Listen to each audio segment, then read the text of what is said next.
of those people who have a professional role of working with end of life have unique challenges in taking care of themselves that they aren't even aware of. I believe that there are pressures in working with end of life that are not addressed in other professional caregivers' roles. You have not only the unconscious pressures that we're dealing with, but the stress of the day-to-day job. So you've got two things. One is working end of life and dealing with death on a daily basis. Then you take the role of working in people's homes, working with families as well as the patient. All of these present unique and unusual stressors that aren't addressed in everyday taking care of yourself.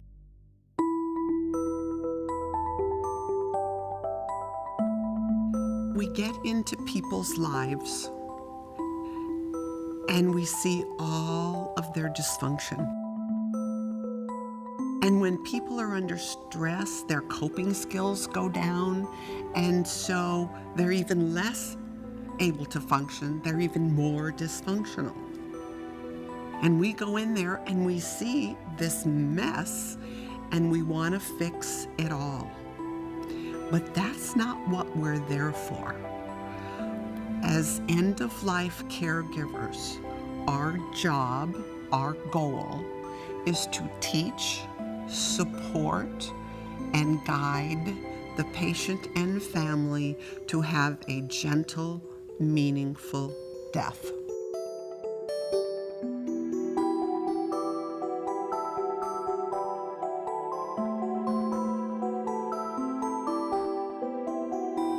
We are only there to deal with end-of-life experience.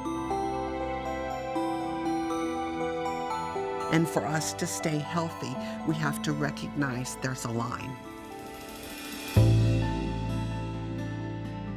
The medical profession is geared to fix people, and those professionals that are working with end of life are really in uncharted territory. They're going against what they've been trained to do.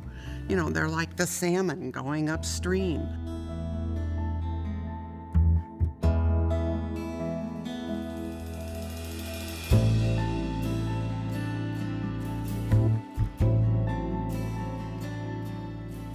How fortunate we are that there are those people that have a special drive that takes them into that uncharted territory.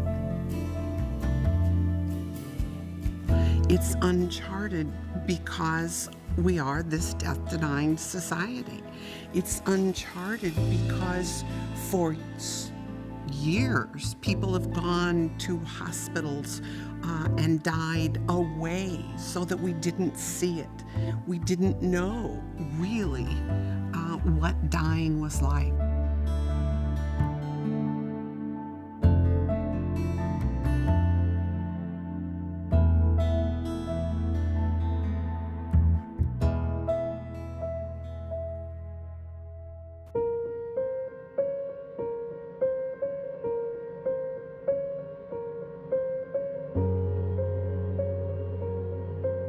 I think it is so important that people who are working with end of life, that they know themselves first.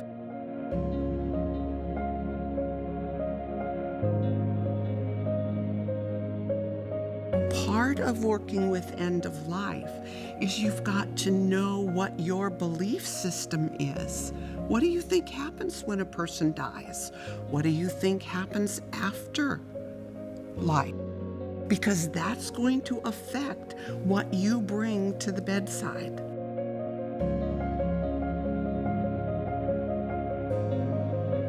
In the 70s, I went out with Elizabeth Kubler-Ross, and I was going to learn how to take care of people who were dying. And the first thing Elizabeth says is, put away the notebooks, put away the tape recorders. We're going to learn about who you are, because that's who you bring to the bedside. You know, when you make coffee, you've got clear water that you pour into the coffee grounds, and that comes out colored water. And what she said is that that's what life is about. That out here, that clear water is what's going on around and about you. And the coffee grounds is who you are. And what you're going to bring to the bedside, what you're going to bring with every single person that you touch in life, is your colored water. To stay healthy in the work that we do, we have to not just focus on the work. We have to focus on our private life, which is our family.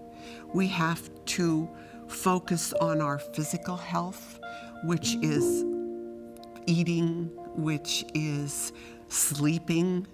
And what we tend to do is we sacrifice those personal aspects of our life for our work. And we lose that balance that is so important in life. Working with end of life is a constant reminder of how precarious life is, of how valuable life is. Every day we are reminded that we're not going to live forever. Nobody is. And yet, what I see happening is that we become like little gerbils on a gerbil wheel. And we're running round and round and round on this gerbil wheel every day.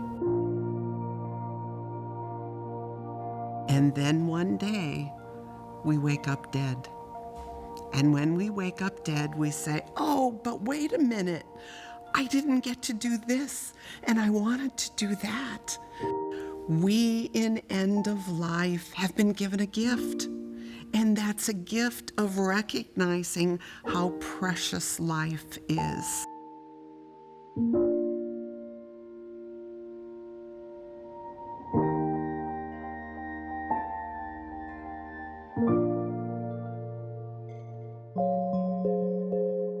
It is so important to have a support system when you're working in hospice or with end of life. Most of our work is done alone.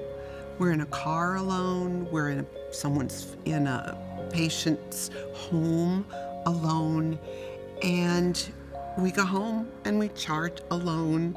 We don't even go to the office on many days. We're all by ourselves.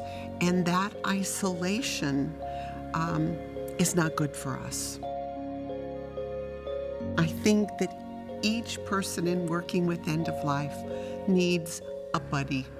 And that buddy has to be someone that's going to understand the work that you do. When I first was in this, I would come home and I would tell my husband.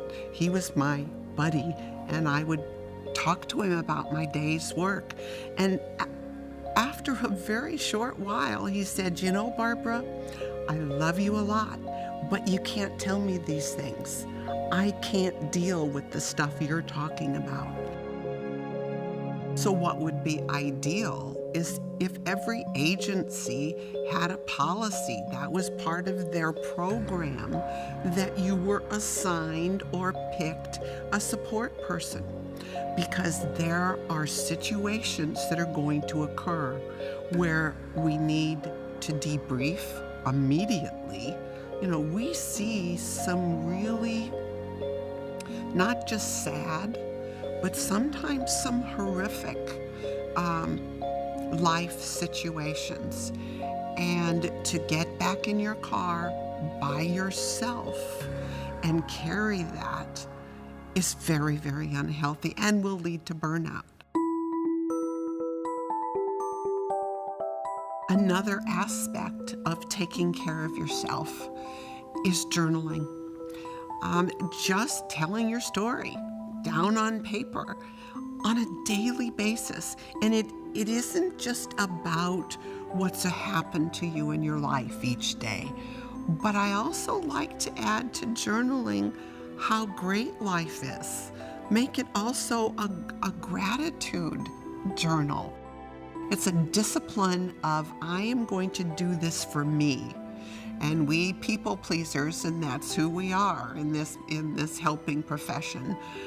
We're so busy helping others that we forget to help ourselves. And keeping a journal is one way. Another good way to use a journal is for part of your closure with each patient. I don't know that we really realize the grief that we carry around when each one of our patients dies.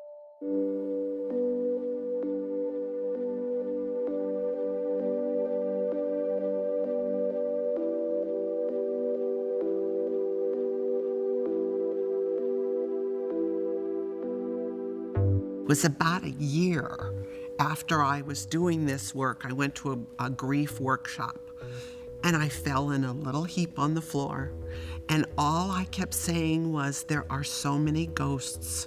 There are so many ghosts. And in working through that at that workshop, I realized that I was carrying grief for every single human being that I had helped leave this world. Every bedside that I was at, I gave them a little piece of myself and I grieved their loss. So right then I learned that I needed closure for every single patient that I took care of. And for me, I went to the visitation. That was my closure. It gave me an opportunity to say goodbye to the body. It gave me an opportunity to say goodbye to the family. No matter how comfortable we are with end of life and death and dying, we give a little piece of ourselves, and we need to have some way to close our relationship with the person that died and say goodbye so that we can move forward and have room for the new one, for the next one.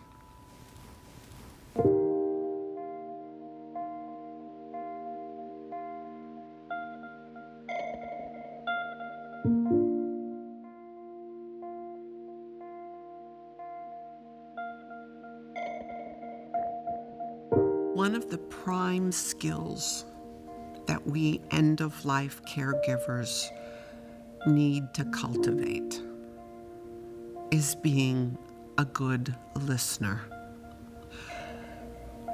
We don't have to have the answers. It's very appropriate to say, I don't know. I don't know. And yet, we in the medical profession are used to having answers. We're used to fixing things. And yet with end of life, there's so much that we don't know.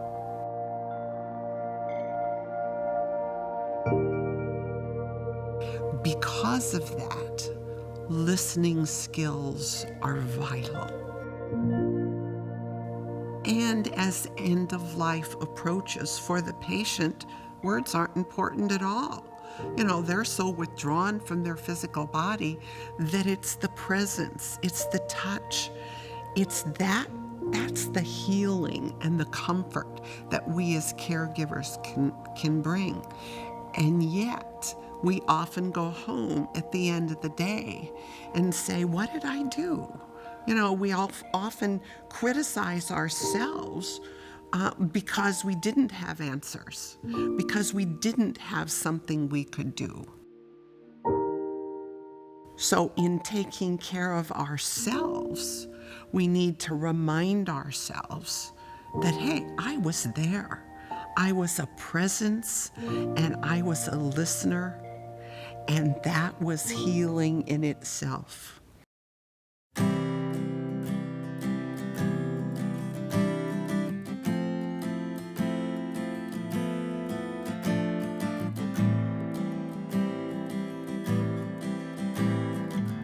In working with end of life, we aren't just dealing with the physical aspect of our patients. We're taking care of the family and all of their the emotional elements that are involved with end of life, and lose the preparatory grief that we're dealing with. All of the pain that these families are experiencing as they deal with the approaching death of someone they care about. We can't carry other people's pain. We can't carry other people's dysfunction because we've got enough of our own. We're all dysfunctional. It's just a matter of degree. But if we start carrying our patient and families' dysfunction and emotional turmoil and suffering, then it is going to make us less effective. It's not going to help the family. It's not going to help the patient. In fact, it is a disservice to them, because we will be so emotionally involved we can't see the trees for the forest that we're in with them. We must stay healthy so that we can help them. I have a favorite quote, and I'm going to read it because I don't want to mess it up. Okay, so I'm going to read it. I love this. Some of our most profound stories involve tears. Our soul was touched and leaked out of our eyes. How beautiful is that? Working with end of life is working with a very emotional topic. It's an environment where laughter and tears, which are a release of emotion, are going to be there. I don't think tears with every death are appropriate for us, but there are times that they're going to be there and there's nothing we can do about them. They're the poignant moment in life that show our humanity. But after it's over, when you're in your car or you're at home, I think it's important to ask yourself, what did those tears mean? Why did I cry then?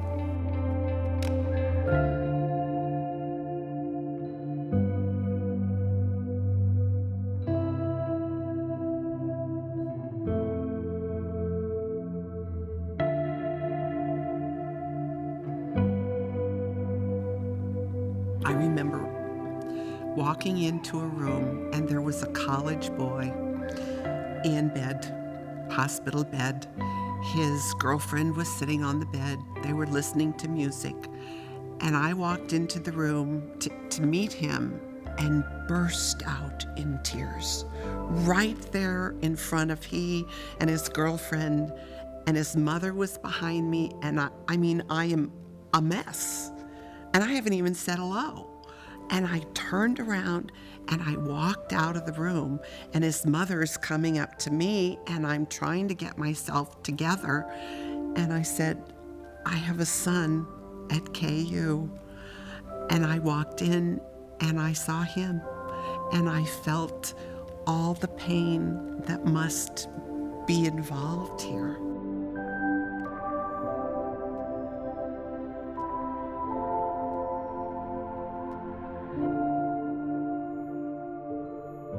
Well, She and I cried together. But it was important to know where those tears were coming from. And if we cry with every single family, then I have to question why. Laughter is also a release of energy. And that can sometimes come out inappropriately. We sit around the team meeting and all of a sudden someone says something and everyone's laughing, and then it's like, oh my God, are we really laughing at that? Call it whatever kind of humor you want. What we need to look at is where it's being done, who can hear you with what you're saying, and that overall it's a release of energy, and recognize it as such.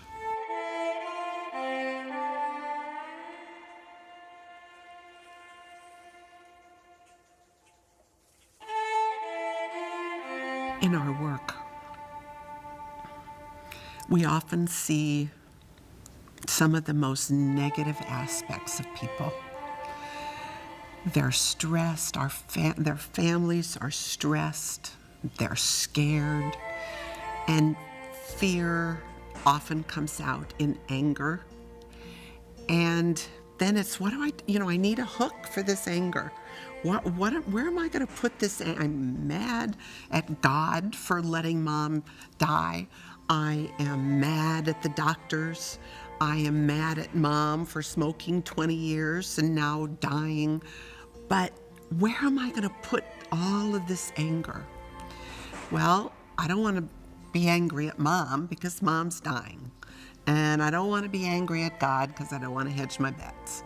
And I don't want to be angry at the doctor because I might need that doctor between now and the time Mom dies. So look around, and where is that anger going to go? It could come at us, the caregiver. We can't take it personally. It's not about us. It's about that family. It's about their dysfunction. It's about their dynamics. It's about their life and how awful it is right now.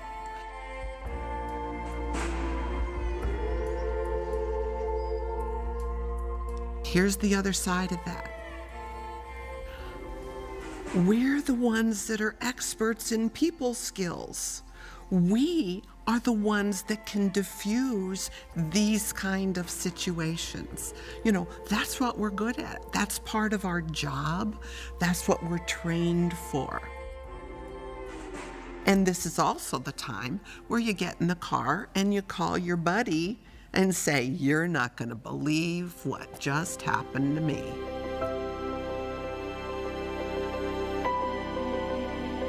Part of staying healthy in working with end of life is recognizing and appreciating the gifts that we are given by the work we do. The gift of being with a person as they end their life, as supporting and guiding them. What a gift.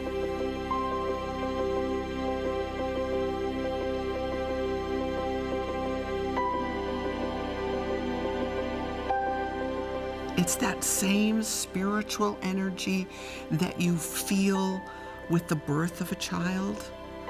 That same energy is there as we leave this earth.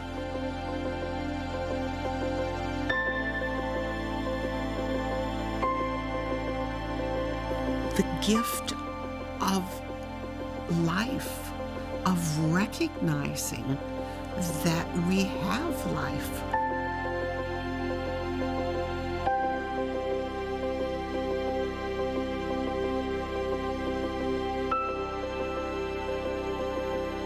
The gift of recognizing that we can walk, that we can talk, that we can play, that we can run.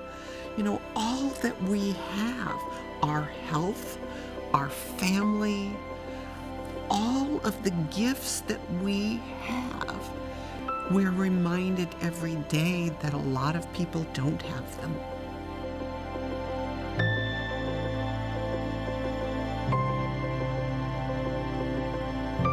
As caregivers, we tend to think of others first.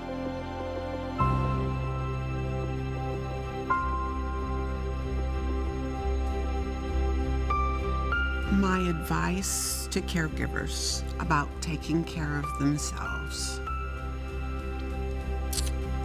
is to remember that this is your life first.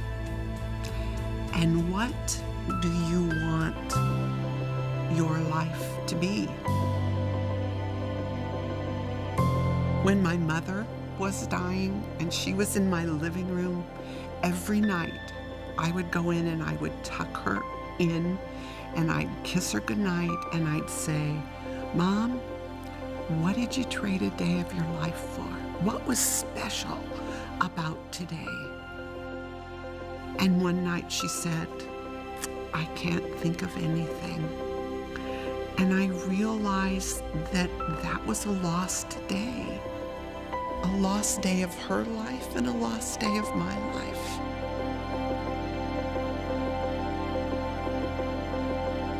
What do you want in your life?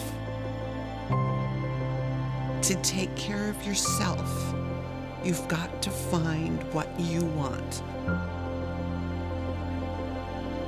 For me, it's finding peace of mind, joy, and fulfillment in every single day.